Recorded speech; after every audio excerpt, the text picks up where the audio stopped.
ನಮಸ್ಕಾರ ರೈತರೆ. ನನ್ನ ಹೆಸರು ಶ್ರೀಧರ್ ಎಸ್ ಎನ್ ಅಂತ, ಸೋಲುಕುಂಟೆ ಗ್ರಾಮ, ಸರ್ಜಾಪುರ ರೋಡಲ್ಲಿ ಇರೋದು. ನಾವು ಇದು ಒಂದು 14 ಎಕರೆ ತೋಟ ಇದೆ ನಮ್ಮ ಅಣ್ಣ ತಮ್ಮಂದರು. ನನ್ನ ಭಾಗದಲ್ಲಿ 3.5 ಎಕರೆ ಜಮೀನಿದೆ. ಇದು ಸುಮಾರು ನಾವು 80-90 ವರ್ಷದಿಂದ ನಮ್ಮ ತಾತ ಈ ಜಾಗದಲ್ಲಿ ತೋಟ ಮಾಡ್ತಾಯಿದ್ರು. ಭತ್ತ ಬೆಳಿತಿದ್ವಿ, ನಾನಾ ರೀತಿ ಬೆಳೆಗಳು ಬೆಳಿತಿದ್ವಿ. ಈಗ ಇಲ್ಲಿ ಏನು ಕಾಣ್ತಿದೆ ಸಪೋಟ, ತೆಂಗು, ಈ ಟೀಕ್ ಗಿಡಗಳೆಲ್ಲ ಇವೆಲ್ಲ ಸುಮಾರು 70-80 ವರ್ಷದ ಗಿಡಗಳು. ಈಗ ನಾವು ಅಕ್ವೈಜೇಷನ್ ಮಾಡ್ಕೊಳ್ಳೋಕೆ ಮೊದಲು ಬಿಡಿಯೇ ಇದರಲ್ಲಿ ನಾವು ಸಪೋಟ ಮತ್ತು ಮಿಡ್ಲಲ್ಲಿ ಬೆಳೆಗಳೆಲ್ಲ ಬೆಳೀತಾ ಇದ್ವಿ. ಈಗ ಅಕ್ವೈಜೇಷನ್ ಮಾಡ್ಕೊಂಡ ಮೇಲೆ ನಾವೇನು ಮಾಡಿದ್ವಿ, ರೋಡ್ಗೆ ಹೋಗುತ್ತಲ್ಲ ಅಂತೇಳಿ ಸ್ವಲ್ಪ ಇಳುವರಿ ಎಲ್ಲ ಕಡಿಮೆ ಆದಾಗ ಮತ್ತು ಇದರಲ್ಲಿ ತೆಂಗು, ಟೀಕ್ ಗಿಡಗಳು ಸುಮಾರು 97 ಟೀಕ್ ಗಿಡ ಇತ್ತು, ಜಾಕ್ ಫ್ರೂಟ್ ಇತ್ತು, ಆಲದ ಮರ ಇದ್ದವು. ದಿನೇ ನಮಗೆ ಜೀವನೋಪಾಯಕ್ಕೋಸ್ಕರ ತುಂಬ ಸಮಸ್ಯೆ ಆದಾಗ ನಾವು ಒಂದೊಂದೇ ಕಡಿದು ಮಾರ್ಕೊಳ್ಬೇಕಾಗಾಯಿತು. ಆದರೆ ಈಗಿನ ಸಪೋಟ ಗಿಡಗಳಲ್ಲಿ ಬರುವಂಥ ಕಾಯಿಗಳಿಂದ ನಾವು ಜೀವನ ನಡೆಸ್ತಾ ಇದ್ದೀವಿ. ನೋಡಿ, ಇದೇನಿಕ ಕಾಣ್ತಿದೆ ಇವೆಲ್ಲ ಸುಮಾರು 70 ವರ್ಷದಿಂದ ನಾವು ಬೆಳೆದಿರೋ ಅಂಥದ್ದು.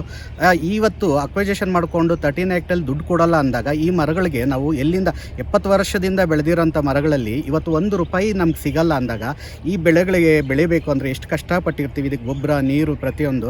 ಇವತ್ತೇನು 13 ಆ್ಯಕ್ಟನ್ನು ಕೊಟ್ಟರೆ ಒಂದೊಂದು ಮರಕ್ಕೆ ಒಂದು ₹10,000 ಫಿಕ್ಸ್ ಮಾಡಿದ್ರು ಸರಿ. ಸುಮಾರು 200-250 ಮರ ಇದೆ. ತೆಂಗಿನ ಗಿಡ 75 ಮರ ಇದೆ. ಇದಕ್ಕೆಲ್ಲ ಒಳ್ಳೆ ಕಾಂಪನ್ಸೇಷನ್ ಸಿಗ್ತಿತ್ತು. ಈ ಒಂದು ವರ್ಷಕ್ಕೆ ಹೆಚ್ಚು ಕಡಿಮೆ ₹6 ಲಕ್ಷದಿಂದ ₹7 ಲಕ್ಷ ವರಮಾನ ಇದೆ. ಸುಮಾರು ಒಂದು 100-150 ಜನ ಲೇಬರ್ಗೆ ನಾವು ಒಂದು ಸಲ ಕ್ರಾಪ್ ಬಂದಾಗ ಕೆಲಸ ಕೊಡ್ತಾ ಇದ್ದೀವಿ. ಇವತ್ತು 13 ಆ್ಯಕ್ಟಲ್ಲಿ ದುಡ್ಡು ಕೊಡಲ್ಲ ಅಂದರೆ ನಾವು ಎಲ್ಲಿಂದ ಇಲ್ಲಿ ಜಮೀನು ಮಾರೋಕ್ಕೂ ಆಗ್ತಾಯಿಲ್ಲ. ಅಟ್ಲೀಸ್ಟ್ ಕೊಟ್ಟರೆ ಬೇರೆ ಕಡೆ ಹೋಗಿ ನಾವು ಜಮೀನು ಪರ್ಚೇಸ್ ಮಾಡ್ಬೋದು, ಇನ್ನೊಂದು ಮಾಡ್ಬೋದು, ಮಾರ್ಕೊಳ್ಬೋದು. ಈಗ ನಮ್ಮ ಮಕ್ಳಿಗೆ ಒಳ್ಳೆ ಎಜುಕೇಷನ್ ಕೊಡೋಕ್ಕಾಗುತ್ತೆ. ಅಟ್ಲೀಸ್ಟ್ ನಮಗೆ 13 ಆ್ಯಕ್ಟ್ ದುಡ್ಡು ಕೊಟ್ಟರೆ ಇಲ್ಲಿಂದ 50 ಕಿಲೋಮೀಟ್ರ್ ಹೋದ್ರೂ ನಮಗೆ ಇವ್ರು ಕೊಡೋ ದುಡ್ಡಿಗೆ ಜಮೀನು ಸಿಗೋದಿಲ್ಲ. ಆ್ಯಕ್ಚುಲಿ ಏನು ನಾವು ರೈತರು, ನಾವು ಓದಲಿಲ್ಲ, ಏನೂ ಇಲ್ಲ, ಇನ್ನೊಂದು ಜಾಗದಲ್ಲಿ ಹೋಗಿ ಜೀವನ ಕಟ್ಕೊಳ್ತೀವಿ, ಇನ್ನೊಂದಷ್ಟು ಜನಕ್ಕೆ ಕೆಲಸ ಕೊಡ್ತೀವಿ.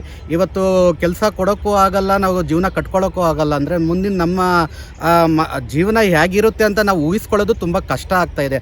ದಯವಿಟ್ಟು 13 ಆ್ಯಕ್ಟಲ್ಲಿ ದುಡ್ಡು ಸೆಟಲ್ಮೆಂಟ್ ಮಾಡಿದ್ರೆ ಎಲ್ಲ ರೈತರಿಗೂ ಏನು ಲ್ಯಾಂಡ್ ಬಿಟ್ಕೊಡ್ತೀವಿ, ರೋಡ್ ಮಾಡಲಿ, ಎಲ್ಲದಕ್ಕೂ ಖುಷಿ ಇರುತ್ತೆ. ಯಾವತ್ತು ಕೊಡೋಲ್ಲ ಅಂತ ವಾದ ಮಾಡ್ತಾರೆ. ಅವಾಗ ಎಲ್ಲ ಫ್ಯಾಮಿಲಿ ಸುಮಾರು 5,000 ಜನ ಫ್ಯಾಮಿಲೀಸು ಇವತ್ತು ಇದರ ರಸ್ತೆಯಿಂದ ಸಮಸ್ಯೆ ಅನುಭವಿಸ್ತಾ ಇದ್ದಾರೆ.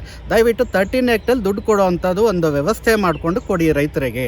ಎಲ್ಲರಿಗೂ 13 ಆ್ಯಕ್ಟಲ್ಲಿ ದುಡ್ಡು ಕೊಡಿ ಅಂತೇಳಿ.